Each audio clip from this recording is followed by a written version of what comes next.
RC Mukherjee से problem बना लीजिएगा। तो 3 फॉर्मूला हम लोग क्या क्या फॉर्मूला देखे हैं, एक बार आखिरी बार आप लोग एक बार और बोल लीजिए, सबसे आखिरी बार याद ही हो जाएगा आप लोगों को। सबसे पहले हम लोग रेडियस निकालना सीखे, सबसे पहला फॉर्मूला हमारा जो है रेडियस निकालना क्या था, जल्दी बोलिए तो, जल्दी। 0.529 इंटू क्या होगा, reply n square by z, n square by Z angstrom. Unit का ख्याल रखना पड़ेगा हम लोगों को। दूसरा फॉर्मूला हम लोग देखे हैं वेलोसिटी का, वेलोसिटी का था हमारा 2.18 इंटू 10⁸ इंटू क्या था जी, जल्दी बोलिए, Z square by N square था, ये ठीक है कि कुछ गलत हो रहा है? तो स्क्वायर नहीं था, Z z by n। n। हाँ वही तो, जेड बाई एन। अच्छा, तीसरा फॉर्मूला हम लोग देख लिए किसी भी एनर्जी का, -13.6 इंटू ये शायद होगा Z square by N square और इलेक्ट्रॉन वोल्ट पर एटम। बस इस पे बहुत सारा क्वेश्चन है, बहुत क्वेश्चन आएगा, तो आप लोग इस सब क्वेश्चन को आरसी मुखर्जी से ढूंढ करके आज बनाएंगे, ठीक है, जितना क्वेश्चन आपको इसमें दिख जाए। ये बात क्लियर?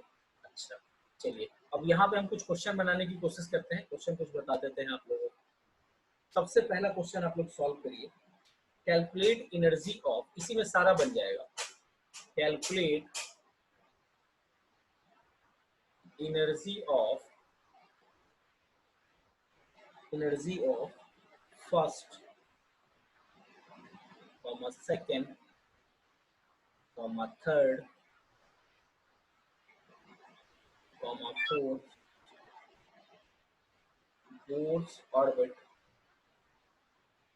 सब बहुत सारा क्वेश्चन होगा।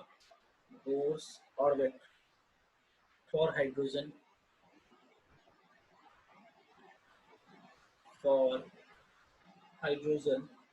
एलिमेंट।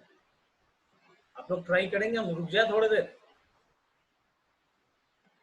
आज ट्राई Yes, करेंगे, सर। रुक जाए थोड़ी देर, Yes, sir. चलिए ठीक है। यस। -13.6 इंटू 1 का स्क्वायर बाई 1 का स्क्वायर। कोई भी आके कह देगा 13.6 क्योंकि हाइड्रोजन एटम है, तो ये इलेक्ट्रॉन वोल्ट में वाला आंसर आएगा। जब E2 करिएगा, एक बार यही क्लियर कर लीजिए ना, जेड आपका 1 ही है, ऊपर तो 1 ही होगा, ठीक है, तो यहीं पर इस फॉर्मूला के लिए En हाइड्रोजन के लिए लिख लेते हैं। हाइड्रोजन के लिए जब लिखिएगा तो -13.6 इंटू 1 बाई एन स्क्वायर। ये बात समझ में आई? क्लियर है? इसके लिए हाइड्रोजन एलिमेंट के लिए तो यहीं से लिख दीजिए, अब आसान हो जाएगा हम लोग के लिए। -13.6 इंटू 1/4 कर दें E2।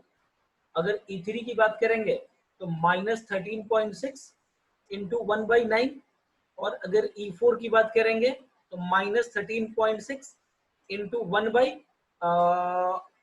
है ना, 16। क्लियर है ये चीज? इसको सॉल्व कर लीजिएगा आप लोग, अप्रोक्सीमेटली शायद ये -5.4 इलेक्ट्रॉन वोल्ट आ जाएगा, ठीक है। इसको सॉल्व कर लीजिएगा तो अप्रोक्सीमेटली ये 1.5 इलेक्ट्रॉन वोल्ट आ जाएगा।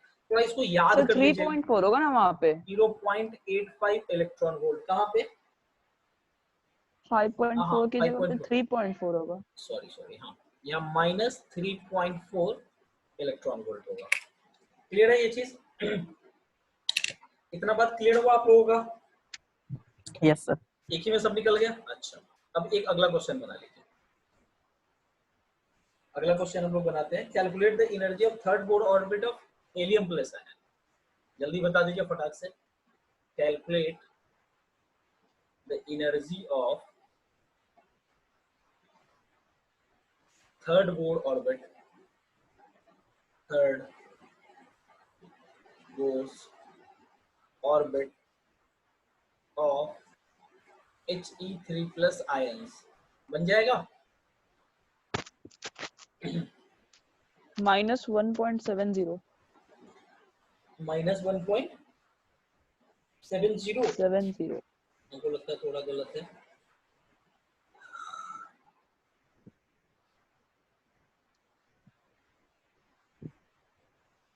से 3 है क्या? नहीं, अच्छा देखिए, हम यहाँ पे पीछे वाले में जो देखे थे एक फॉर्मूला भी बता देते हैं। पीछे वाले के कंक्लूजन से एक फॉर्मूला आता है, किसी सर का भी 6 आपको पॉइंट समथिंग आएगा क्या? सुनिए ना, किसी का भी एनर्जी निकालना हो तो हाँ 6 पॉइंट समथिंग आएगा, जेड स्क्वायर। ये फॉर्मूला थोड़ा याद रख लीजिए आपको, ठीक है। अब देखिए, पहला दूसरा, पहला का एनर्जी ये होता है, दूसरा का ये, तीसरा का ये, चौथे का ये, ठीक है। अब हम इसी को बताते हैं अगले में, देख लीजिए। दिया हुआ किसका निकालना है आपको, ई थर्ड निकालना है। अब ई थर्ड का आपको याद रहना चाहिए, अगर आप थोड़ा याद करके देखें तो क्या था आपका जी, शायद -1.5 इलेक्ट्रॉन वोल्ट था। अब आपको जो E3 निकालना है, इसका फॉर्मूला हो जाएगा E3 एनर्जी इसका निकालना है, इसका हीलियम का, E3 इंटू जेड स्क्वायर। थोड़ा देखिए ना, आसान करिए इसको। हीलियम का कितना होता है जी, जेड, हमको लगता है 10 होता है, तो लिख दें 2 ऐसा, कोई दिक्कत यस है सर। तो बताइए। ये समझ में आया? इस फॉर्मूले को भी अपने दिमाग में बिठा लीजिए, ये वाला फॉर्मूला जो बताया है, ये वाला, ये समझ में आया कि नहीं, ये वाला यस सर। क्लियर है? पर सर इसमें तो एग्जैक्टली 6 आ गया ना? हाँ एग्जैक्टली 6 आ गया, तो अप्रोक्सीमेटली वही आंसर में देगा। अब 6.1234 करके नहीं देगा, क्योंकि हम जो 1.5 निकाले हैं E3 का, वो भी अप्रोक्सीमेट निकाले हैं। क्लियर है? Yes sir. हाँ, इसीलिए चलिए अब नेक्स्ट क्वेश्चन आपका है। एक क्वेश्चन ये बना लीजिए, नेक्स्ट क्वेश्चन है, इफ एनर्जी ऑफ फोर्थ। अब देखिए क्वेश्चन थोड़ा सा दिमाग लगवाएगा, हर लोग पीछे वाला बनाया हुआ होगा कॉपी, उसमें से नहीं देखना है। इफ एनर्जी ऑफ, आई बात समझ में, orbit of Li2 plus ion is x, then calculate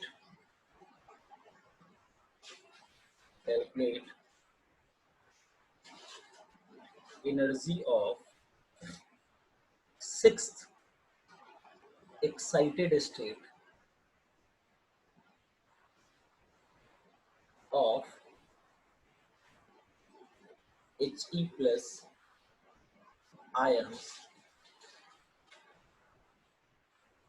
in terms of x। बनेगा in terms of x, फटाफट बनाइए। Yes sir, 16x/14। ये क्वेश्चन देखिए, कंसेप्चुअली क्लियर है, यस सर। Yes sir. कभी कुछ काम चलेगा आपका, ठीक है। अगला टर्म जो हम लोग पढ़ेंगे, वो एक टर्म हम लोग पढ़ ही लेते हैं ना अर्ज बाबू, फिर एनर्जी लेवल डायग्राम हम लोग बाद में पढ़ते रहेंगे, तो हम लोग भी नहीं है, यही दिक्कत यस है, सर। तो आज छोड़ दीजिए। Energy absorbed during any transition की बात करेंगे। ट्रांजिशन का मतलब थोड़ा याद है ना आप लोगों को, ट्रांजिशन का मतलब याद है आप लोगों को? Jumping from one shell to another. हाँ बिल्कुल वही था। तो अगला हेडिंग जो हम लोग पढ़ेंगे कल, वो पढ़ेंगे एनर्जी एब्जॉर्ब्ड और रिलीज्ड, एब्जॉर्ब और रिलीज्ड, ठीक है, ड्यूरिंग एनी ट्रांजिशन।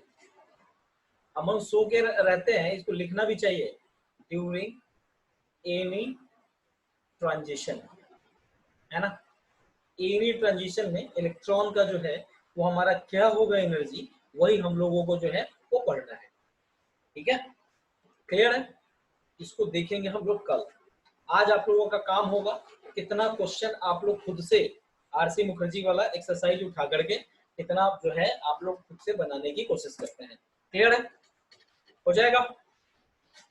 आप लोग एक घंटे में हर्ष बाबू, एक घंटे में एटॉमिक स्ट्रक्चर का आरसी मुखर्जी उठाइए, कुछ नहीं करना है, और उसका क्वेश्चन आप लोग को एक बार बना करके देखना है। आई बात समझ में, हम चल जाएगा, बोलिए। Yes sir. होगा कुछ, अगर हो जाएगा तो हमको ये बताइएगा अभी आप, जो कितना बना नहीं बना, क्लियर है। आप लोग थोड़ी देर में, यस सर। चलिए बेस्ट ऑफ लक है, इसको हम लोग पढ़ेंगे कल, ठीक है।